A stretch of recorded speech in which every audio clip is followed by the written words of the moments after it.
기록되지 않은 탈북 이야기, 올댓 탈북 사연. 9년 4월, 중국 단둥. 새벽 3시 11분, 국경 초소에 비상 회선이 울렸습니다. 보고 내용은 단순했습니다.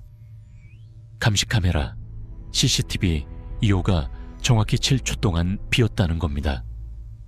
그런데 그 보고서 상단에 설명 대신 이름 하나가 붙어 있었습니다. 정성택. 그 이름이 걸리는 순간 현장은 바로 얼어붙습니다.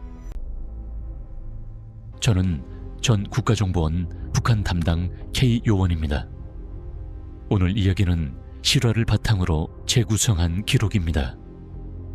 그날 새벽, 산모 한 명이 사라지고 갓 태어난 아기 한 명만 국경에 남았습니다. 누군가는 그 아기를 살리려 했고 누군가는 그 산모를 데려가려 했습니다. 문제는 그 과정이 기록에서 사라졌다는 겁니다. 현장에 도착했을 때 국경지대는 이상하리만큼 조용했습니다. 보통 새벽 국경은 바람 소리만으로도 긴장이 느껴집니다.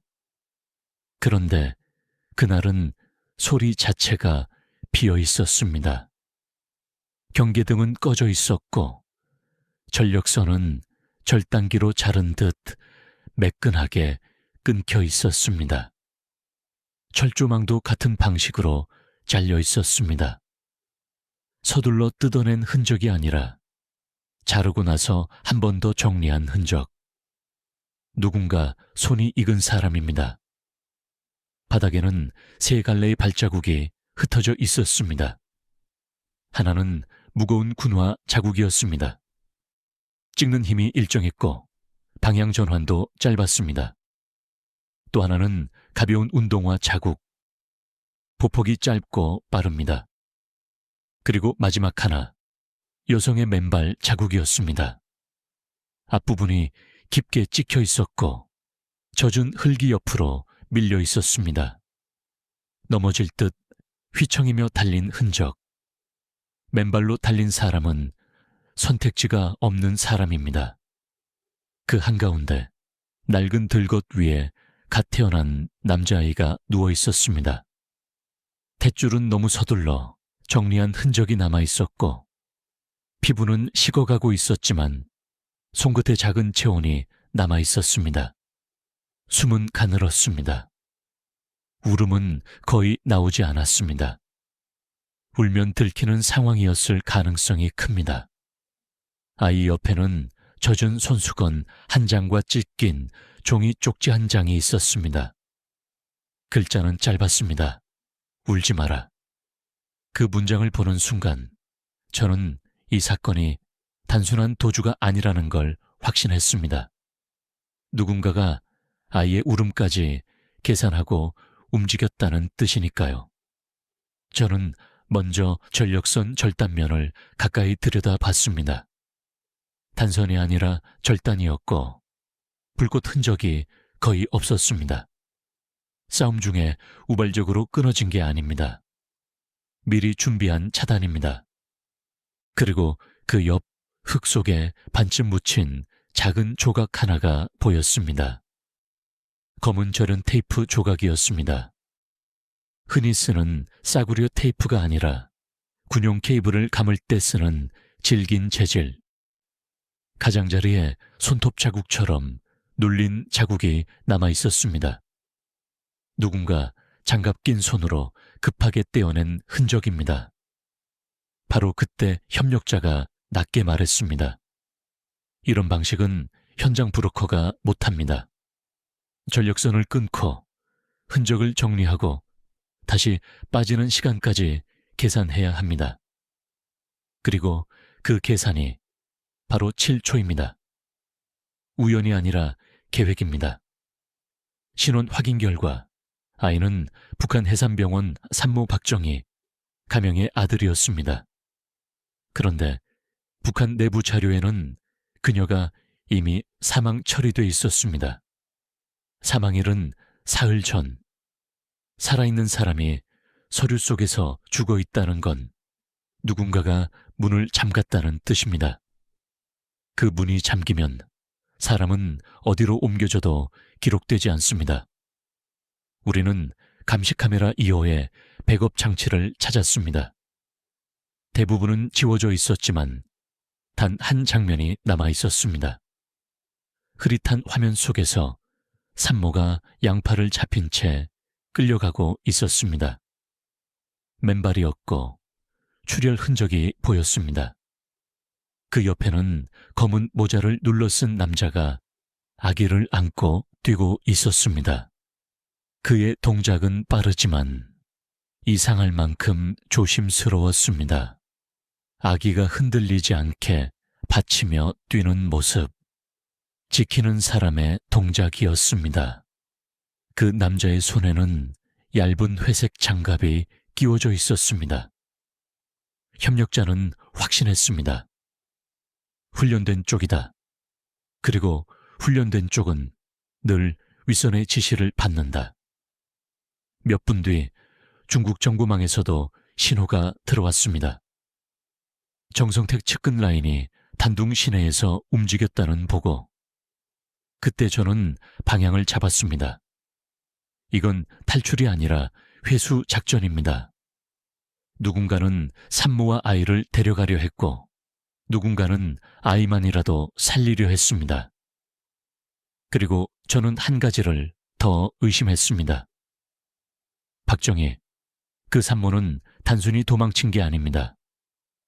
그녀는 누군가에게서 아이를 지키려고 일부러 자신을 기록에서 지우려 했을 가능성이 큽니다.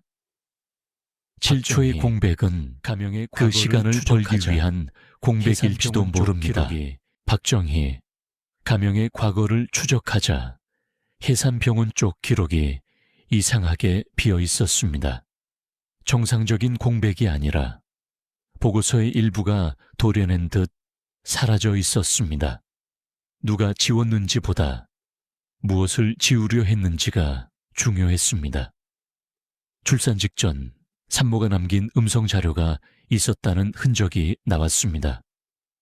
자료는 저장 장치, USB로 옮겨졌다가 삭제된 상태였습니다. 다행히 일부가 남아 있었습니다. 녹음 속 그녀의 목소리는 거칠고 짧았습니다. 아이 아빠는 죽지 않았어요. 그 사람 아직 살아있어요. 그리고 나는 이 아이를 지켜야 했습니다. 이 문장 하나로 시야가 바뀝니다. 산모는 국경을 넘는 사람이 아니라 표적을 피해 숨는 사람이었습니다. 누군가가 아이의 존재를 두려워했고 그래서 산모의 입을 막으려 했을 가능성이 큽니다. 정성택이라는 이름이 끼어드는 순간 그 가능성은 더 커집니다. 그때 흐릿한 영상 속 검은 모자 남자가 떠올랐습니다.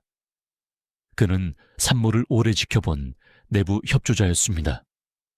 말이 없는 사람, 감정을 드러내지 않는 사람. 하지만 위험한 날만 되면 길목이 비고 누군가의 눈이 다른 곳으로 향했습니다. 누가 봐도 우연이 아닌 보호였습니다. 그가 남긴 마지막 음성 메모가 확보됐습니다. 나라도 지키고 싶었습니다. 말은 못해도. 짧은 두 문장인데 거기에 그의 마음이 전부 들어있었습니다. 그는 박정희를 좋아했을 겁니다. 그러나 그 마음을 드러내는 순간 그녀가 더 위험해질 걸 알았던 겁니다. 그래서 침묵했고 대신 움직였습니다. 그가 할 수 있는 방식은 자랑이 아니라 방패였습니다. 우리는 이동 흔적을 따라갔습니다. 그 길은 브로커 루트가 아니라 단둥 시내의 폐창고 지대로 이어졌습니다. 그곳은 회수조가 조용히 사람을 옮길 때 쓰는 장소로 알려져 있었습니다. 오래된 상점 주인이 오프라인 감시 장치 하드를 몰래 내주었습니다. 화면을 여는 순간 저는 숨이 멎는 느낌을 받았습니다. 산모가 들것에 실려 나오는 장면이 찍혀 있었습니다. 몸은 축 늘어져 있었고 얼굴은 보이지 않았습니다. 하지만 손끝이 떨리고 있었습니다. 살아있다는 신호입니다. 차량이 흔들리는 순간 산모는 마지막 힘을 모아 손수건을 움켜쥐었습니다. 그리고 아주 조용히 도로 위로 떨어뜨렸습니다. 손수건은 바람에 밀려 몇 번 굴렀습니다. 그 짧은 동작은 말 대신 남기는 신호였습니다. 나는 여기 있다. 아이를 지켜달라. 잠시 뒤 검은 모자 남자가 화면에 들어왔습니다. 그는 손수건을 주워 들었습니다. 그리고 아기 곁에 조심스럽게 내려놓았습니다. 그가 돌아서기 직전 화면 아래쪽에 아주 짧게 손이 스쳤습니다. 검은 모자 남자가 바닥을 한번 쓸어본 겁니다. 마치 누군가의 흔적을 감추는 사람처럼. 그런데 이상했습니다. 감추려는 손이면서도 지워야 할 물건 하나만은 일부러 남겨두는 손이었습니다. 손수건 말입니다. 그때 저는 화면을 멈추고 확대했습니다. 손수건 가장자리에는 마른 피자국이 아주 옅게 남아 있었습니다. 그리고 한쪽 끝에 실이 풀린 매듭이 있었습니다. 병원에서 쓰는 평범한 천이 아니라 누군가가 급히 찢어 만든 듯한 천 조각에 가까웠습니다. 산모가 자신을 이송한 들것에서 뜯어낸 것일 가능성이 컸습니다. 즉, 그 손수건은 단순한 물건이 아니라 산모가 남긴 마지막 신호였습니다. 이 신호를 알아본 사람이 바로 그 내부 협조자였습니다. 그는 이 신호를 없애지 않았습니다. 오히려 아이 곁에 두었습니다. 아이가 살아남으면 언젠가 누군가가 그 신호를 보고 산모가 여기까지 왔다는 사실을 추적할 수 있으니까요. 그가 남긴 건 흔적이 아니라 길이었습니다. 그리고 저는 그 남자의 선택이 왜 그렇게 위험한지 알고 있었습니다. 회수 작전에서 흔적을 남기는 순간 그 흔적을 남긴 사람도 함께 사라집니다. 그럼에도 그는 남겼습니다. 말로는 할 수 없던 마음을 마지막으로 행동으로 남긴 겁니다. 흔적을 없애야 하는 사람이라면 절대 하지 않을 행동입니다. 하지만 그는 남겼습니다. 산모의 흔적을 아이 옆에 남겨두었습니다. 그게 그가 할 수 있는 유일한 저항이었을 겁니다. 그리고 유일한 고백이었을 겁니다.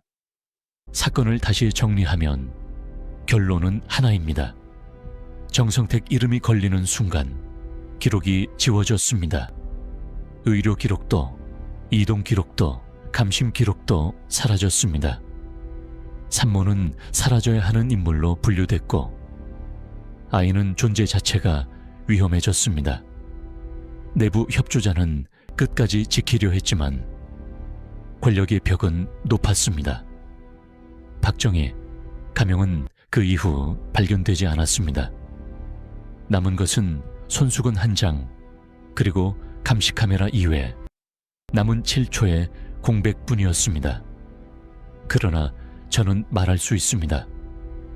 그 7초는 누군가의 실수를 감추려는 시간이 아니라 누군가를 지키려 했던 시간이었습니다. 오늘 이야기가 마음에 남았다면 다음 기록되지 않은 이야기에서도 다시 뵙겠습니다. 저는 K요원입니다. 구독은 무료입니다. 여러분의 선택 하나가 사라진 사람들의 이야기를 이어가는 힘이 됩니다. 감사합니다.